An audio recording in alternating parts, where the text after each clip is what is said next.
भक्तजनों, उम्मीद है यह गीत आपको पसंद आया होगा। कृपया इसको दोस्तों और रिलेटिव के साथ शेयर करें। अगर आपको किसी भजन पर प्रस्तुति चाहिए तो कमेंट करें।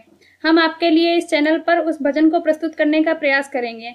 अगर आपने हमारे YouTube चैनल को सब्सक्राइब नहीं किया है तो तुरंत सब्सक्राइब करें और बेल आइकन दबाना बिल्कुल ना भूलें। धन्यवाद।